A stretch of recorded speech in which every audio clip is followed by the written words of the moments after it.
Uh, Before I forget, because I will forget if I don't say it now, on the table with the books back in room number one, there's a Magnolia Messenger. A lot of you get them in your home. It's a magazine. Um, but those that don't, if you want to pick up an issue, it has an article. I don't write a lot of articles, but this particular issue has an article about the Student Center in it. Eddie also has an article about relationships, and then he has an article about losing his dad when he was 3 years old. And then towards the back, he has, which he has every issue, an article on his travels. Eddie is a missionary to North Mississippi. So when we got married in a pandemic, 2020, we we actually, in joining our lives, joined two mission works. I brought him to the Mississippi Delta. He took me to North Mississippi. So we stay quite busy. That was one of his things. I told him, I'm not leaving the Student Center. He said, you don't have to. Your work is Monday through Thursday. My work is on the weekends. So here we go. We're in it for the long haul. But if you want to pick up one of those Magnolia Messengers, if you don't take it, please do.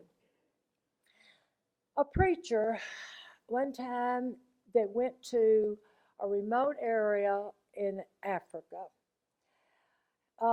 found a tribe that was not only suffering from famine and disease, as well as spiritually. So he got uh, together enough food that he was able to supply this tribe once a day, and sometimes that's all they ate, with a handful of food. They would come with their bowls or their hands if they didn't have bowls. It was a very poor area, and they would get the food that he had for them. Two little children he saw walking towards him, and they had their hands clenched. And when they got to him, he tried to get them to open them so he could put food in them, and they wouldn't open them. So he took and he prized their little fingers open, and he found rocks, and he emptied those rocks. And the kids were horrified, but then he folded their hands and he put food, and they walked away smiling. One of the tribal members came to him and said, I just want you to know the reason that those kids didn't want to let go is because that's the only possessions they have, and they didn't want to lose them.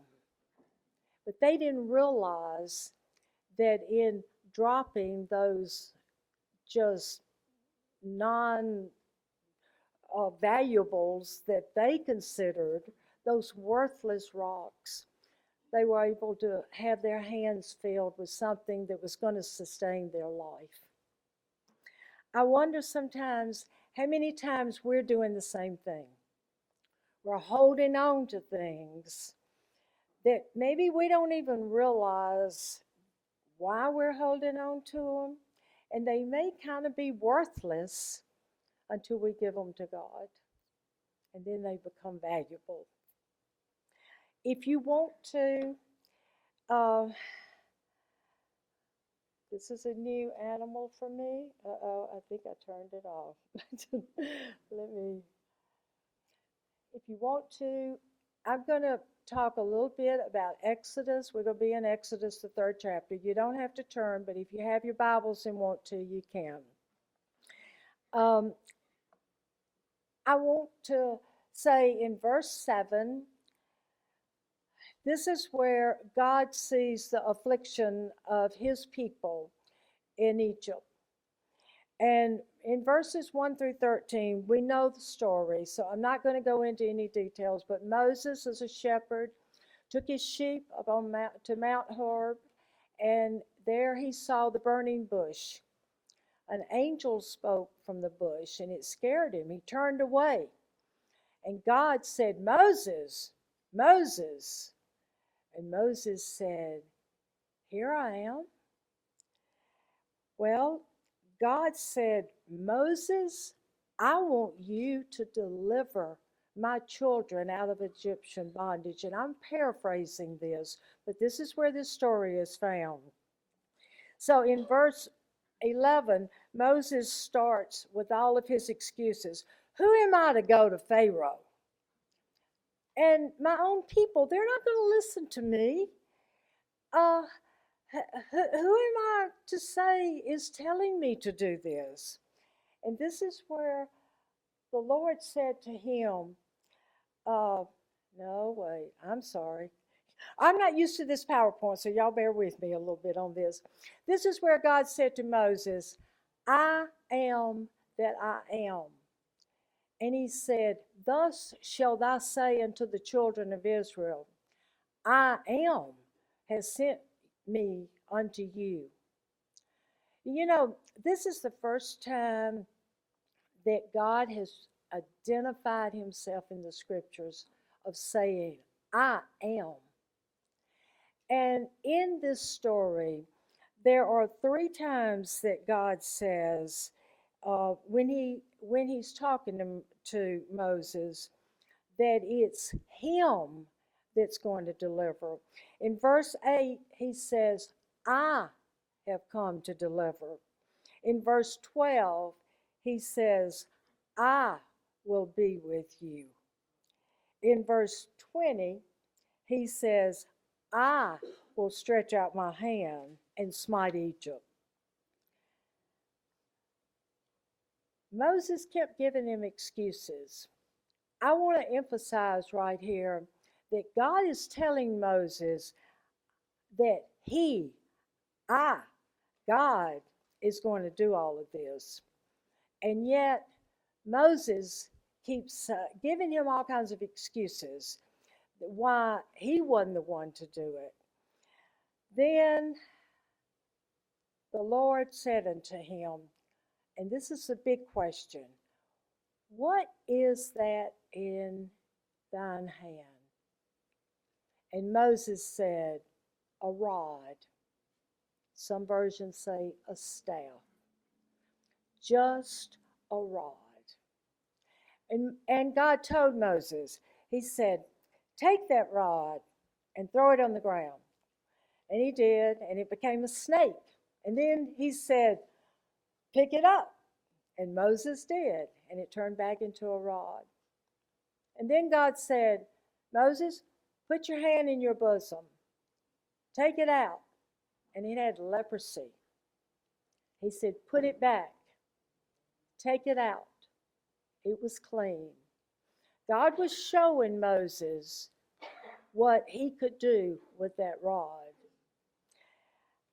It was just a rod, but when it was in God's hands and God's power, it was doing great signs and miracles. And God told Moses that he would be working with Moses to lead his children out. That it would be his power, not Moses, but that he was going to use Moses and what Moses had in his hand, a rod. I want you to remember this because that's a key part of my lesson. What is in your hand? This morning, I want to challenge us with this scripture because I believe very firmly that God gives every one of us something in our hand. You've got something in your hand. You've got to have a vision, a desire, a heart to serve, a commitment, and then a faith to give whatever is in your hand to God, and God can use it. One Sunday morning, I got a call from the preacher right here that said, he said, Madolyn, your daddy came forward today, and he wants to be baptized. This was in 1979. My daddy was 79 years old. He was born in 1900. I could always keep up with his age with the year.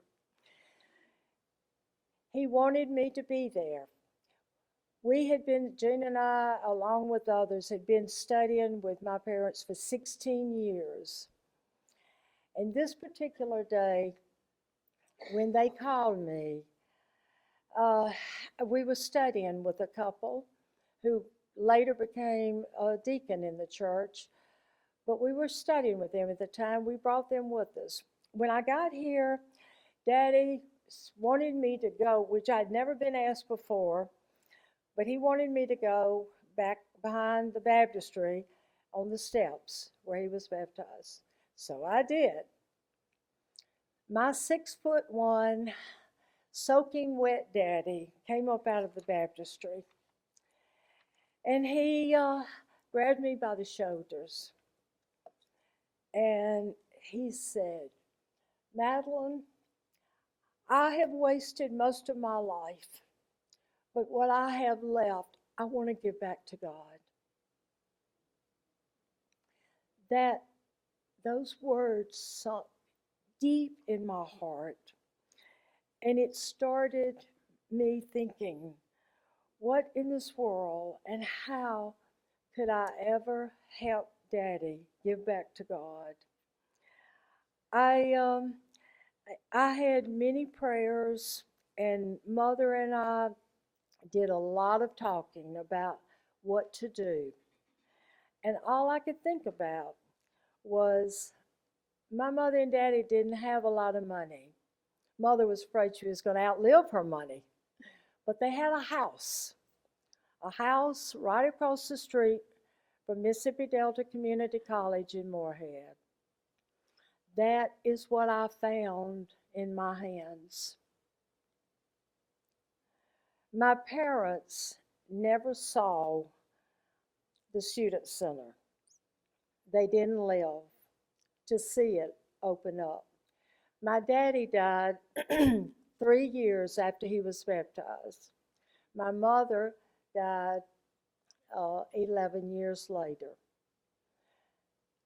Even though they didn't see it, what they left, what they left became something that I want to share some of the beginnings of the Student Center and the house that they left.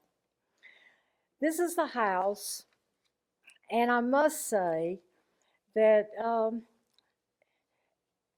it was, I'm sorry these pictures are blurred, but they're old pictures, and I did the best I could, but I wanted to share some visuals with you. You can see the group of people standing on it. This was the first year. There was no sidewalk. There was no bushes that Anna here had planted, and Gary had built us a sidewalk. So whenever the kids came over, they had to walk through the muddy yard.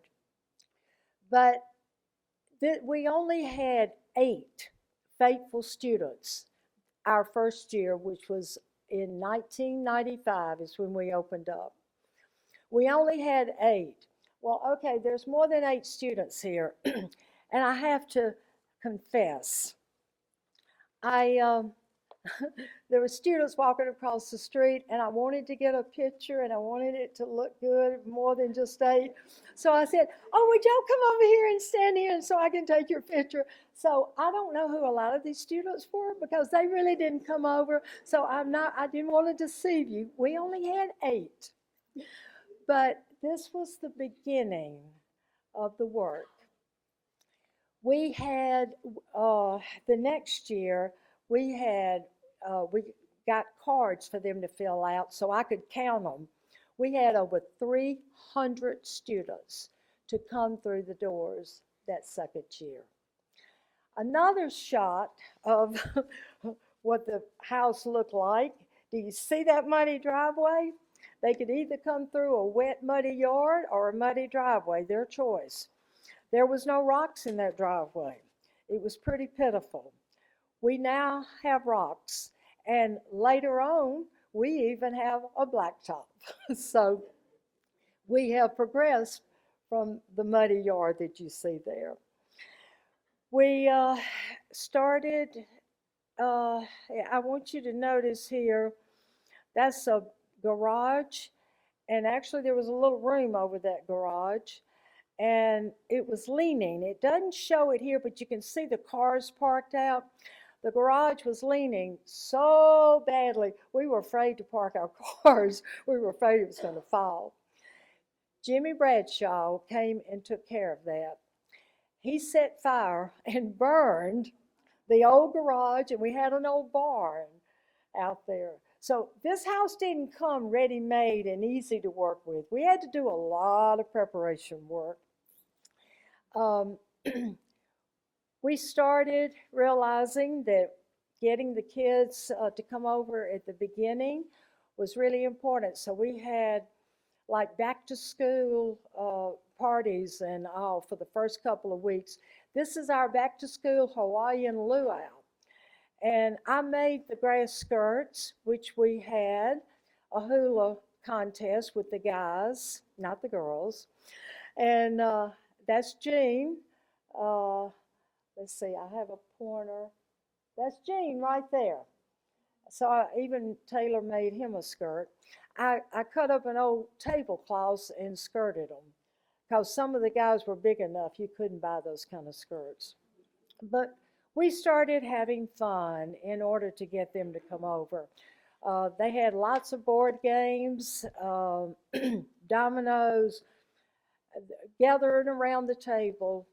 Fellowship is so important when you are working with young people because they have to learn to trust you before you can teach them anything. We had congregational support. Many of you might remember Charlie Weeks, Charlie and B. Weeks from Greenville. And I don't know everybody, I can't identify everybody in these pictures. I do know that's Anna right there. Uh, she's over the sink doing dishes. That's Vera Spencer.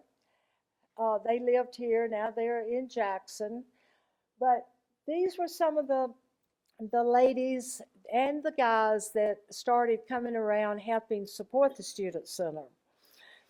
Many of you are going to recognize some in this picture. Henry Halliburton brought his Bible class from Greenville. So this is Henry right here. This is Faye and Tina. Tina's in the back. This is her mother right here. This is Mitzi Scarborough. And I had Tina to give me the names. Let me see. This is Thelma. Thelma right there. Sweet little Thelma. This is Barbara.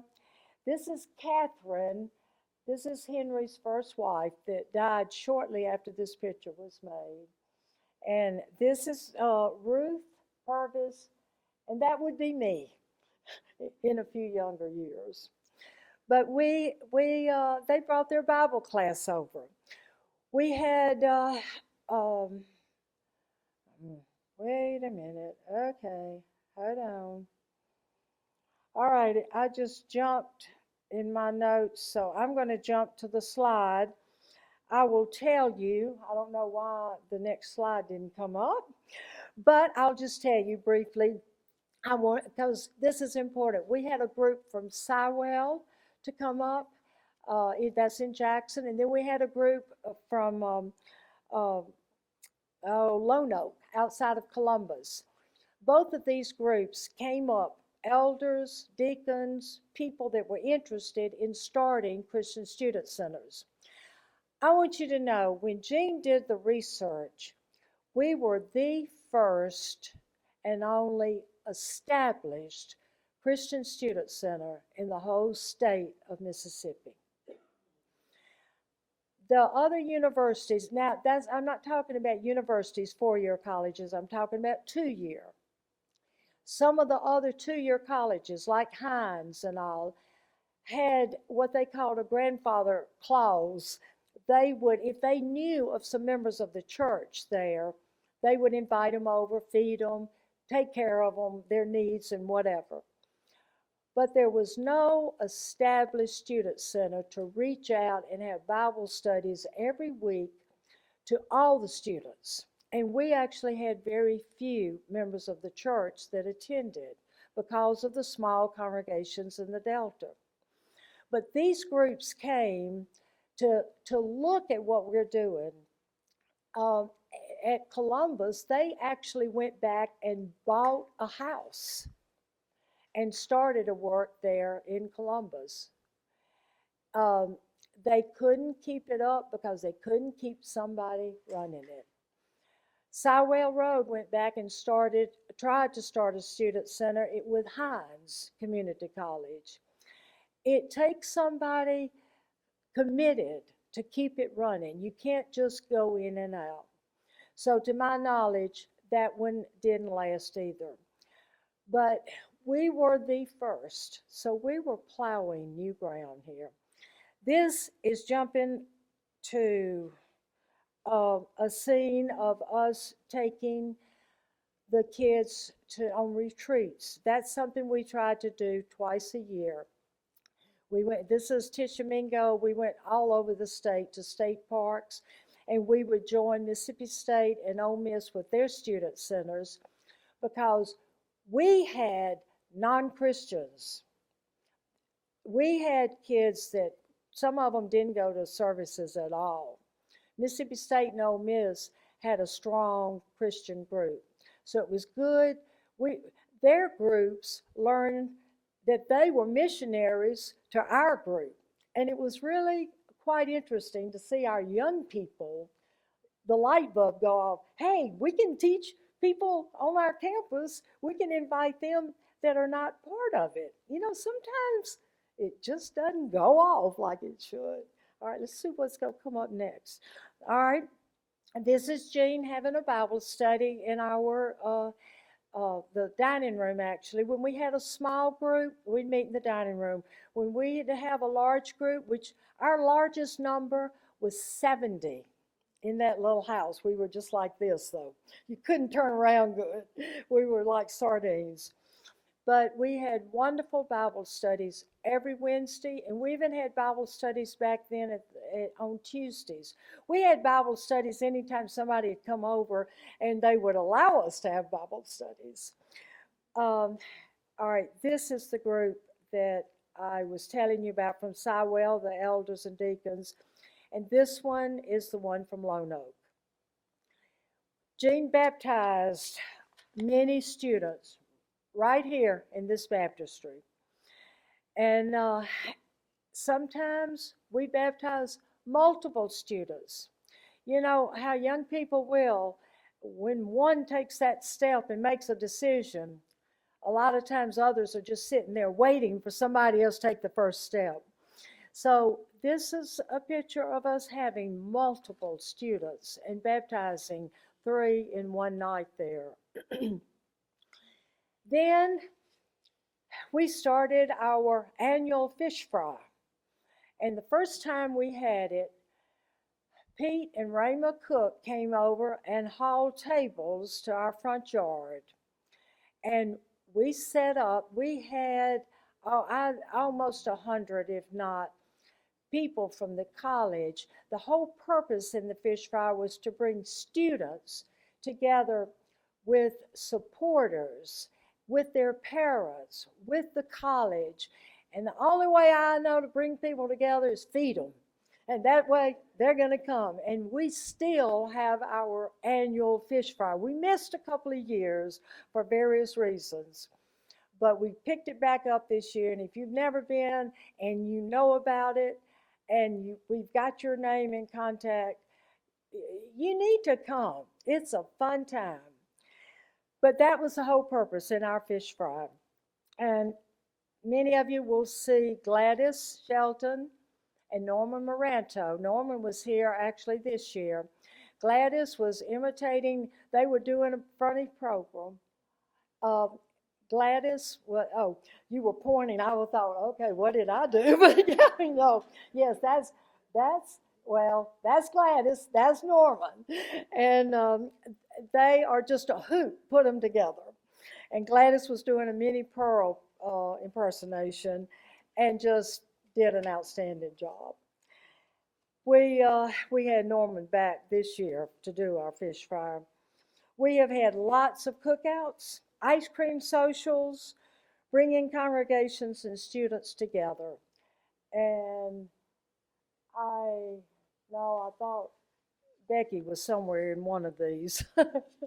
She's been in a lot of them down through the years. She even helped me paint one time. I'll tell on her. She's very talented. Uh, this is the night, and we've got Jason's midnight baptism. He corrected me yesterday and said it was shortly before midnight, and he's correct. We had been on a trip. He was babysitting our dog. I just have to tell you this because Jason is such an important work. Jason and Becky now that he got her, both of them. But at that time, it was just Jason. He was keeping our dog. Our flight had been delayed. It was a Sunday. We stopped and went to worship in Jackson before we drove home. He brought the dog home. All this happened about 11 o'clock at night. Well, I don't know why. I give God the credit, but Jason and I sat down at the table and just started talking. And I said, Jason, he had been attending all through college, and he was living in this little house behind the church building, so he was attending here. And I said, Jason, what are you waiting on? I know you know the scriptures. What are you waiting on? And he said, I don't know. And I said, are you ready to be baptized? You know, sometimes we just need to say the words. We need to close it. And he looked at me across that table and smiled and he said, yes. I said, okay, let's go. So we called Becky's folks. I don't remember whether you came. I know Gary came down, let us in. We baptized him. This picture was taken right there on that front row. And he took the Lord's Supper. And that's why he told me it was right before midnight. It was still Sunday. So he got to take the first Lord's Supper. And that was the beginning of Jason's walk. He's been so valuable to us. He never has stopped. As you can see him right there on the floor, and there's Jean and myself. And this was a house full. That was just one of our devotionals. And Jason, such a big part. Even when Jean was sick, Jason told me, I've got your back. I'll always be there. And he always has. And today, he's the interim preacher right here of this congregation. Another one, and this is the last one that Jean baptized. This is Stephen Gill. Stephen, when he was baptized, told Jean, he said, I'll take it from here. Jean's health was failing at that time. And we had told Stephen about Marshall Keeble. And he said, I'm going to baptize more than Marshall Keeble. And I want y'all to know, after he was baptized, he had about 2 more months of school over there, and then he went to Heritage, a Bible college in Florence, Alabama. But he baptized about 20 something students before he left that year. And he told me, he said, I'm going to baptize more than Marshall Keeble. So that was his goal. Today, this is his congregation. He's preaching at the Sterling Boulevard Church of Christ in Alabama. And everywhere Stephen goes, he doubles the congregation in a short period of time. And he has done that here. He is a powerful, outstanding preacher. This is Eddie. Like I said, I lost Jean in 2019. I married Eddie in 2020. And if Betty had had her way, I'd have married him 6 months later. She kept saying, what are you waiting for? She even called me one night and said, I got a preacher over here. Why don't you and Eddie come on over? And I was like, no, Betty, not yet. But God did open our hearts, my heart. Eddie is a wonderful man. And at any rate, He started teaching on our Wednesday night Bible studies in 2021. He actually started in 20 before we were married. I told him, jump aboard because we were going through the pandemic. We were having to meet, we couldn't meet in the student center because of the small close quarters. So we were meeting at the college. The college allowed us to use the student union building.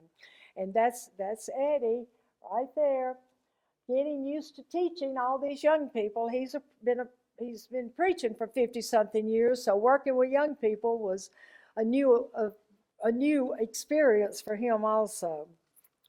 But Eddie brought to our work a lot of fresh ideas and a lot of zeal. He put together this bonfire that we met with the Delta State Student Center there. Only about 4 or 5 came from Delta State. The rest of those that you're looking at were students from Mississippi Delta. So we had a good turnout. The majority of them was um, the baseball team. Then Becky came on board, and I'm so glad Jason found her, or I think she found him. I'm not sure. I'll let her explain that. But at any rate, they came on board, and they have been such a blessing and co-directors helping us with the Student Center. One of the things that Addie came up with, an idea, was to get the coaches together. So we did. These are the football coaches. And we got all of them together. We did not at the same time. We got the basketball girls and boys. We got the softball and baseball coaches. These are the football coaches. I fed them. We introduced them to the student center and encouraged them to bring the students over. That was a real blessing because the football coaches, we can handle groups up to about 30 or 40. But there's about 60 football. We can't handle that. So the coaches allowed Eddie to have a class on Sunday nights after they finished their football get together and meeting. So he went over there, and I just want you to know the last time that we met before school was out, we still had 3 faithful football players that came even after the football season, and he stopped going on Sunday nights. So that was a real rich door that opened up to us. The students love Eddie, and Eddie loves the students. We've had a high of 36 this last semester. We've had a low of 1. And when 1 shows up, oh man, they are made to feel so welcome because 1 is important. I love helping all of our students to feel that all of them are important. But when that 1 faithful shows up, man, that's dynamic. You know, these are all teachable students. Most of them know very little about the Bible. They have a hard time finding the books in the Bible. So these are teachable students. These are not people. Every Wednesday night, ask yourselves and look around at your congregation, how many visitors, teachable people that you have there? We will have, on an average, probably 20 to 30 every Wednesday night to teach. And this is the softball girls that before they left one night, they all came in my kitchen. In fact, one lingered about an hour afterwards just talking. But I want you to notice in this picture the Bibles, their Bibles that they're holding. We have Bibles that we hand out to everybody so that we can just call a page number. But a lot of these students bring their own and they mark in their Bibles. And this tells me they're really interested because they're taking something back with them. They've learned something, hopefully, anyway. This next picture is one of my favorite pictures, and it's the last picture. I want you to look at these faces. These are the faces that are looking and reading in God's Word. I look at this picture and I think about the seeds that are being planted. Others may water those seeds somewhere. We may not baptize them before they leave, but God will give the increase. And I want you to just take a moment and look at all three of these. How, to me, this is just, I was standing afar off when I took this picture and I zeroed in because their faces just caught my eyes. I wish we could see that in everybody's face, a desire to learn. But this is what happens when you give what's in your hand to God. You can't predict it. So I want to ask you again today, what is in your hand? I want you to really think about that. Just think about, what do you, it's a very personal question. And the same answer is not for your person sitting next to you. Everything that God has blessed you with, you owe it back to Him, to give it to Him. It may be just being a good example. One of the markers in my life, and I call them markers because a marker is something that makes a dent in my brain and I never forget it. One of the outstanding markers that I experienced as a young Christian was seeing a crippled lady in a blinding rainstorm, getting out of a car, being helped out of a car that Harold Aldridge from Greenville drove under the little awning there on Colorado Street. That's when we lived in Colorado.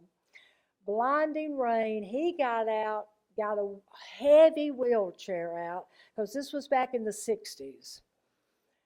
Wheeled it to the car door, helped this crippled lady get in and take her inside. I've never forgotten that example, because every time I'm tempted, not, which I hadn't been, but I was as a young Christian, tempted, oh, do I have to go? The weather's bad, I'm tired, it's blah, blah, blah, whatever. Like Moses, one excuse as good as another.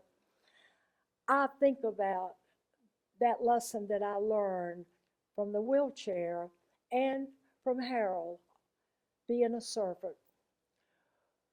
You may have funds and money that you don't know what to do with. What a blessing. Get involved with some mission work. Choose a mission work. Get involved with it. Because every time you donate $1 there, whatever work is going on in that mission work, you're a part of it. And you don't have to do anything, but just give what's in your hands. It may be encouraging words. I stopped and had a prayer with a lady right in the middle of a fast food restaurant, because she grabbed me and she was telling me what a heartache she was going through with her son. And I said, let's have a prayer right now. Years later, she came to me and she said, Madolyn, I'll never forget that prayer, because I needed it. Sometimes it's just encouraging words or a prayer that you have with somebody. Let God use whatever is in your hands. It may be opening your home to hospitality. That is almost a forgotten thing that we do today. And the fellowship is so rich when you have Christians come stay in your home. Do it if you possibly can. It's maybe just a simple rod, but if you allow God to work through it, He's going to bless that, whatever you have in your hands, far above anything that you could ever dream or imagine. I never dreamed when I was younger in life that I'd ever fall heir to a house. I never thought about it, and become a co-worker with the student center. But God saw my heart. He heard my daddy say, what I have left, I want to give back to God. I didn't even think about the house then. But when my mother died, all that was left was the house. And I wanted to give it back to God. That's what happens when we have a desire, when we have a vision, and we give it. It works far beyond anything that you can imagine in coming back and in blessing your life. I just want to leave you with saying, Moses didn't want to do what God wanted him to do. My parents, when I mentioned to my mother the first time about leave the house to me, they owned a lot in Florida, and I had a half sister. Give my sister the lot in Florida, but leave the house and lot intact for me to use. I'll never forget my little mother's face saying, "Oh, Madolyn, this old house is not worth anything." And honestly, it's not worth a whole lot if you want to put a dollar mark on it. And she said, this little bitty town, this is a little town of like 1,800 people in Moorhead, Mississippi, with a little old house that's not worth too much. What are you going to do with it? Well, Jean and I had a vision that we acted upon. And then Eddie and I continue and will continue until God sends someone to replace us with this same vision. And that vision is to teach and work with these young people. They haven't messed up their lives much thus far. So we can get them when they're young and give them, a direction, a good direction to go in. It's so valuable. Moses didn't want to, but he ultimately allowed God to work through him. God wants to lead us to the lost. Like Betty so ably said, that's what we're here for. So whatever you have in your hand, please, I just want to leave it with you. Give it to God. See what He can do with it.